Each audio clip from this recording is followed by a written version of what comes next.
gitu. Nah, jadi karena ini portable, jadi sebenarnya cara mendapatkannya gimana? Tinggal mendownload, setelah mendownload langsung dijalankan. Gitu. Nah, kalau langsung dijalankan, kita buka softwarenya, maka akan muncul seperti ini. Nah, ini tampilan pertamanya. Ya, kita langsung teknis aja ya, pakai softwarenya. Nah, di sini tadi Bu Rini juga udah menyampaikan ya informasi pertama. Nah, sorry. Tadi Bu Rini sudah menyampaikan informasi pertamanya sebagai pembuka ya. Di sini ada logo Kemenag, UIN, dan tim stok sendiri sebagai pengembang dari software ZAS ya, software ZAS ini Jakarta Accounting System. Nah, Bapak Ibu tinggal klik mulai. Nah, maka akan masuk ke dalam softwarenya. Nah, sampai di sini dulu. Jadi ini adalah tampilan menu home-nya di software ini, dan kita juga berusaha menampilkan istilah-istilah yang mudah dipahami oleh user nantinya. Jadi memang ada beberapa istilah yang tidak begitu familiar. Kita coba menggunakan istilah yang lebih familiar lagi, seperti itu. Nah, di sini ada beberapa menu Bapak Ibu. Yang pertama dari profil dulu ya, yang di sini. Nah, ini ada di profil. Sorry, saya coba ganti dulu. Ini ada di profil. Menu profil ini kalau kita klik,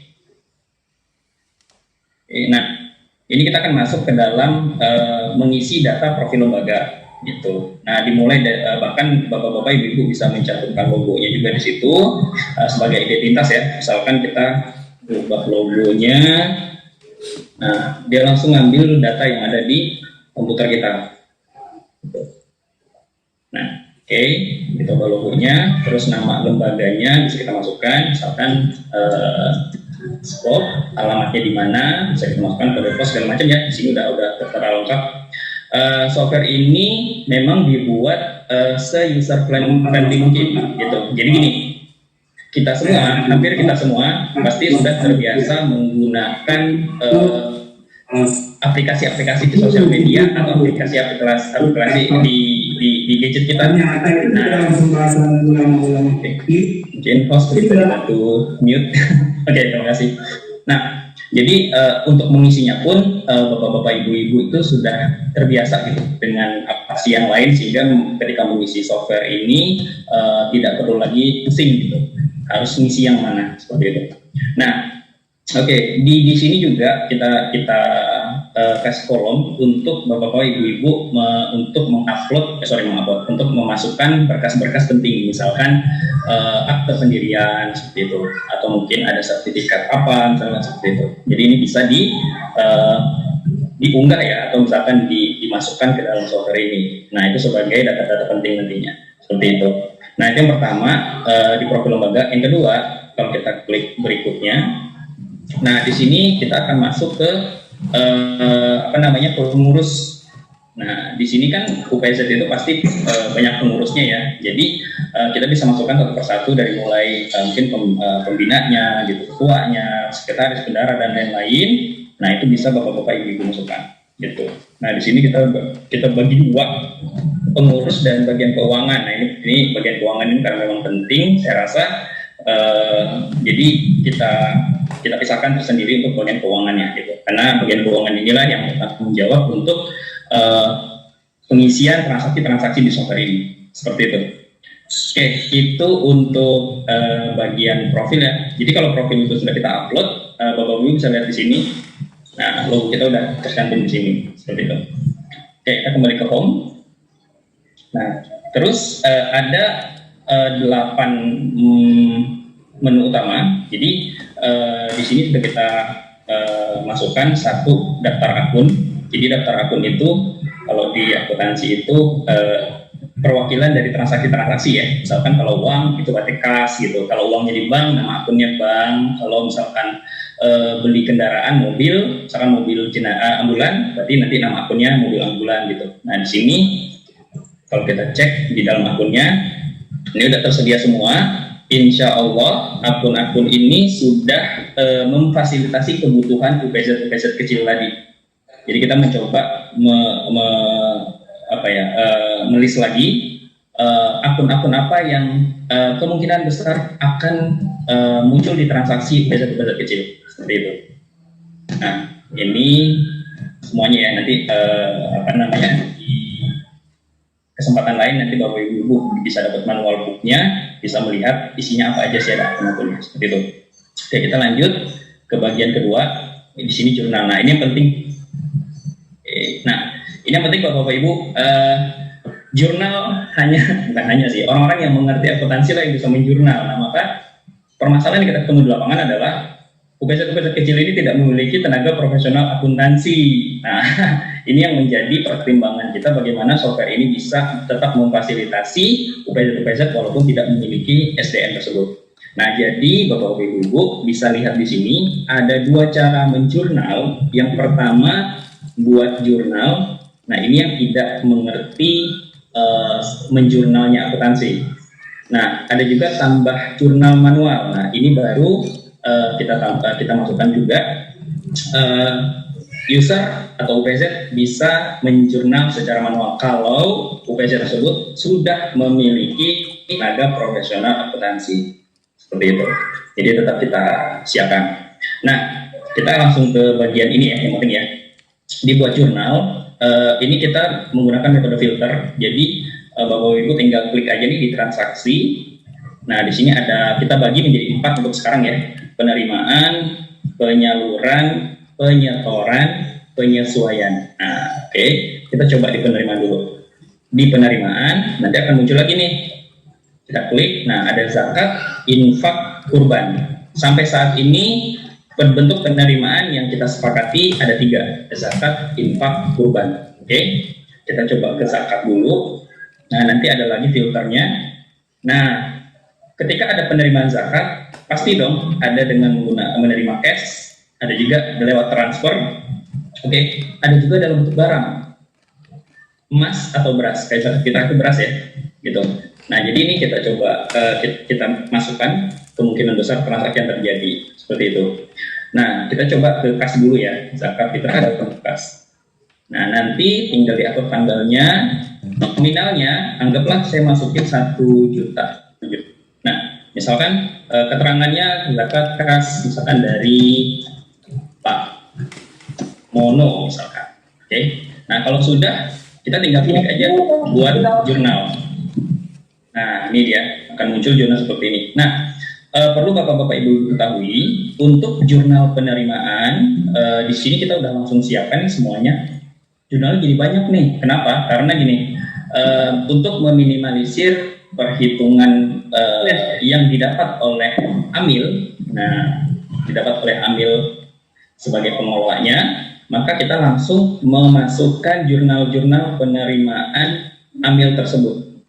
Oke, di sini kita kemarin sepakati di 12,5% dari penerimaan zakat. Jadi kalau Bapak-Bapak lihat, di sini ada kas zakat yang masuk 1 juta, penerimaan zakatnya diketahui 1 juta. Nah, di sini ada penyaluran untuk amil, jadi sudah langsung diakui nih untuk amil, gitu. Nah, yang menariknya di sini, jadi tidak perlu lagi menunggu misalkan periode atau per bulan terus dihitung. Jadi dari setiap transaksi sudah diketahui berapa besar berapa besar penerimaan untuk amil gitu dari penerimaan zakat tersebut. Nah, saya 125.000. Ini untuk jurnal pengakuannya saya rasa nggak perlu menjelaskan lah ya. Jadi jurnal pengakuan amilnya ada di sini 1, 2, 3, 4 seperti itu. Jadi sudah diketahui kas amil ada masuk 125.000 dari kas zakat. Oke, sebesar 125.000. Nah, kalau sudah Bapak-Bapak Ibu tinggal simpan jurnal gitu, simpan jurnal. Oke, nah jurnal baru telah tersimpan, jadi sudah masuk ke sini jurnalnya tanggal 6 nomor 1 ini jurnalnya. Nah, di sini juga kita masukkan fasilitas untuk mengedit seandainya ada kesalahan angka. Jadi Bapak Ibu tinggal klik di sini aja, nanti tinggal diganti angka-angkanya seperti itu. Atau kalau ternyata salah nih jurnalnya, tinggal dihapus. Gitu. Nanti dia akan nanya, yakin nggak mau dihapus? Ya yakin, tolong dihapus. Nah, Itu tadi contoh bagaimana kita menginput. Jadi nanti kalau Bapak Ibu sudah menerima softwarenya bisa dicoba-coba sendiri seperti apa. Mudah-mudahan ini sangat mempermudah ya untuk Bapak Ibu yang atau peset yang tidak memiliki tenaga usaha akuntansi. Oke, ada hal yang perlu saya jelaskan juga terkait dari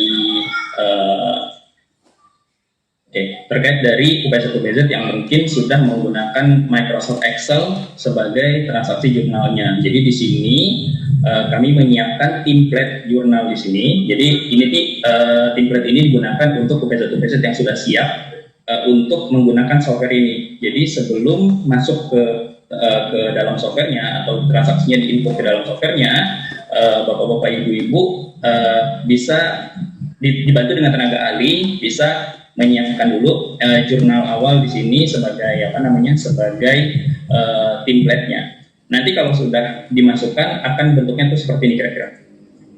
Nah ini dia, ini sudah ada transaksinya. Ini kita coba sekitar 50 transaksi yang terjadi di UPZ gitu.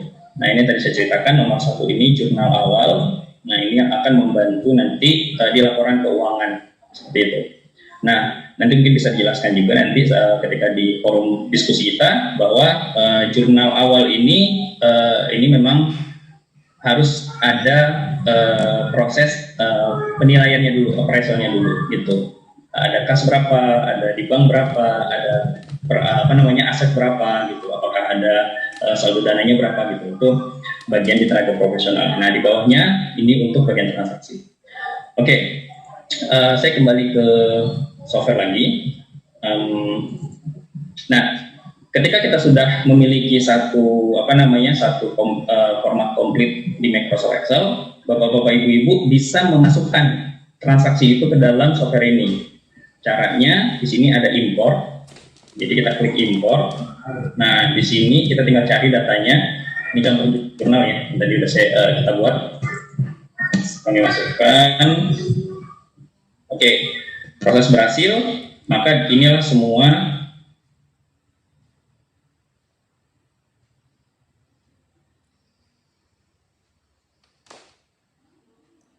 jurnal yang tadi ada akun, gitu. Makanya kenapa kita siapkan juga daftar akun supaya Bapak-bapak, Ibu bisa lebih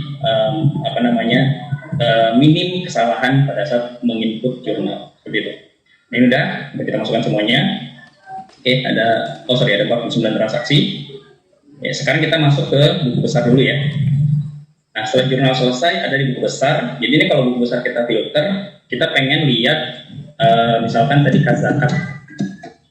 Ini kita ketik nih, kas zakat kita filter, maka akan muncul nih semua transaksi dari tanggal berapa sampai tanggal berapa dari kas zakatnya. Seperti itu. Kalau kita mau ngatur tanggalnya, tinggal kita atur aja di sini. Dari tanggal berapa sampai tanggal berapa, tinggal kita filter, semua yang muncul. Saldo awalnya kita ketahui 5 juta dan saldo akhirnya 5.376.000. Oke.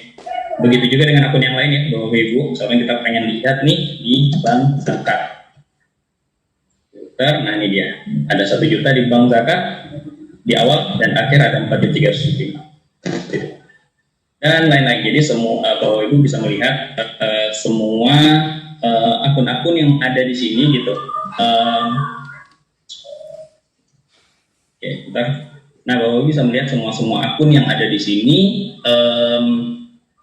Kita sudah mengetahui seperti apa realnya, gitu, dari mulai saldo awal sampai di saldo akhir, seperti itu. Oke, kita lanjut ke neraca. Nah, di neraca, nah ini penting ya laporan keuangannya. Saya filter. Nah, di neraca akan muncul semua akun-akun yang berkaitan dari mulai kas, bank, kita lihat ya, perlengkapan, perawatan, akumulasi penyusutannya, gitu, perabotan, semuanya ada, sudah ada sampai ke keranda mobil jenazah, emas dan lain-lain gitu. Nah, total asetnya itu ada 60.600.000 ya dari 49 transaksi tadi. Terus kita lihat tadi ternyata ada utang pihak ketiga sebesar 750.000 dan saldo dananya totalnya ada 59.850.000. Nah, 59.850.000. Nah, hasilnya totalnya 60.600.000. Jadi balance ya. Nah,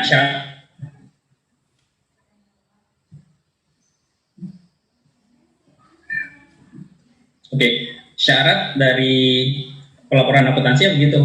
Neracanya harus balance, namanya juga neraca ya. Jadi di posisi aset 60.600.000, di posisi ini di aktiva, di pasiva sebesar 60.600.000. Jadi balance ya. Ya alhamdulillah kalau balance berarti lolos nih ketika di audit. Oke, kita lanjut nih, ini neraca, kita lanjut ke laporan dananya. Nah di sini kita ada laporan dananya. Yang pertama zakat. Oke, dana zakat ini juga diketahui nih berapa total penerimaannya, 23 juta. Oke, terus penyalurannya, total pengeluarannya 26.250. Oke, ini yang awal periode 6 juta dan akhir periode hasilnya 12.250 untuk zakat. Infak begitu juga. Oke, akhirnya seperti ini. Nah, dana kurban juga sama seperti ini.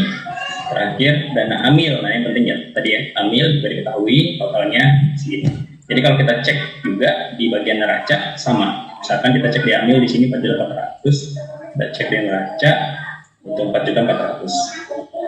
Gitu. Ini untuk laporan dana. Lanjut kita ke laporan arus kas. Nah, di laporan arus kas ini akan menampilkan akun-akun yang berkaitan dengan kas, gitu. Seberapa besar performa kas kita, kas UPZ ini, seperti itu. Nah, kita bisa lihat di sini dari aktivitas operasi penerimaannya itu ada 41.850.000. Jumlah penerimaannya, jumlah pengeluarannya totalnya ada 28.600.000, berarti lebih besar ya, lebih besar, 41, 28. Nah di sini ada untuk investasi, ada beli peralatan, perabotan, gitu kan, keranda itu kita masukkan ke investasi, itu sebesar 7 juta, sehingga hasilnya itu di awal periode itu ada 21 juta dan di akhir periode dari hasil pengurangan tadi jadinya 27.250.000. Nah inilah performa kas yang ada di UPZ, contoh dari transaksi yang saya ikut. Nah lanjut, ada lagi tadi setelah laporan kas ada laporan aset non kas. Nah apa laporan aset non kas? Nah ini juga sebagai permintaan juga dari Kemenang bahwa gini,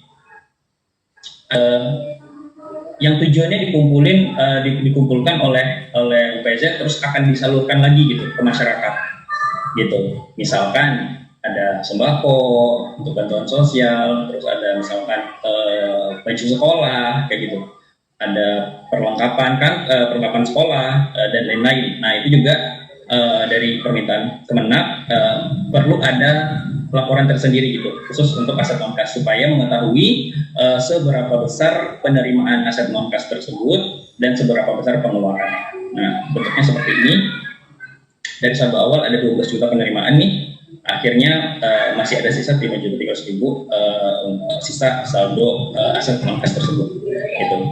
Kalau dilihat bisa, kalau bapak-bapak ibu lihat di sini ada beras, ada perlengkapan solar, sembako dan beras, maupun beras kayak garam, Indomie kayak gitulah, model seperti itu, teh, kopi, terus ada elektronik ya, barang elektronik, siapa tahu ada UPZ yang melakukan program laptop gratis misalkan, atau gadget gratis untuk belajar anak sekolah, pakaian, tas, sepatu, dan ini bentuknya. Jadi kita bisa melihat performa realnya bahwa aset non kas yang diterima dan disalurkan di sebuah UPZ itu seperti apa.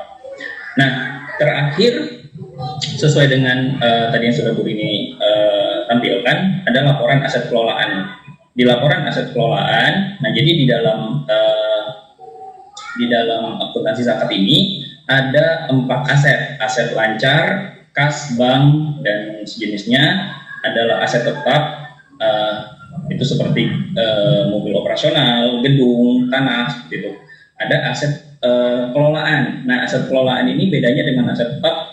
Kalau aset tetap itu digunakan untuk operasional, kalau aset kelolaan ini untuk digunakan umat, jadi tidak digunakan oleh UPZ itu. Jadi misalkan ada di sini kita sudah mengambil keputusan ada mobil jenazah, mobil ambulan, sepeda motor, dan keranda. Ini adalah aset-aset yang diperuntukkan kebutuhan umat. Jadi disebut dengan aset kelolaan. Nah di sini juga tercantum ada penambahan 20 juta dan ada penyusutan 2 juta di akhir tahun ibaratnya, saldo akhirnya ada 18 juta. Jadi ini menampilkan ada berapa banyak aset yang dikelola oleh UPZ dan seperti apa kondisinya.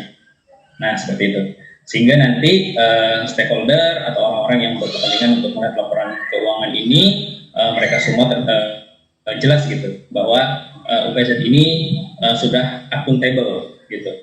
Sudah transparansi memperlihatkan seperti apa kondisi UPZ-nya dari laporan keuangan.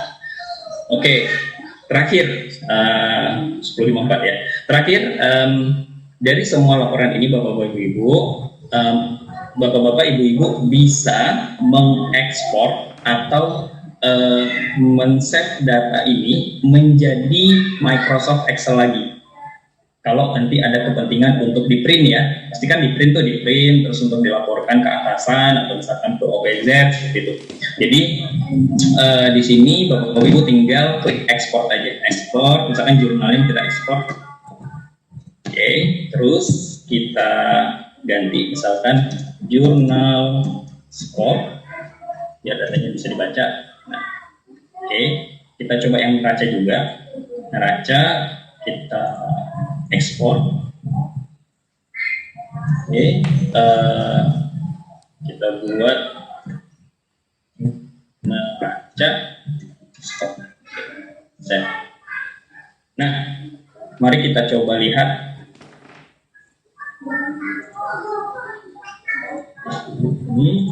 Close. Nah, kita lihat. Oke.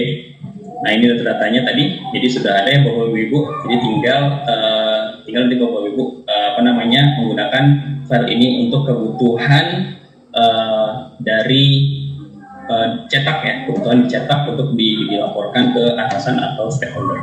Seperti itu, Bapak Ibu. Untuk simulasi software ZAS ini sendiri, mudah-mudahan software ini bisa terus kita kembangkan dan bisa membantu permasalahan UPZ kecil, terutama yang memang tidak memiliki atau belum memiliki tenaga profesional akuntansi, sehingga tetap bisa akuntabel dengan menggunakan fasilitas menjurnal secara filter tadi. Seperti itu, Bapak Ibu, mudah-mudahan yang saya paparkan cukup jelas, dan saya serahkan ke Pak Yusar untuk kita masuk ke sesi diskusi.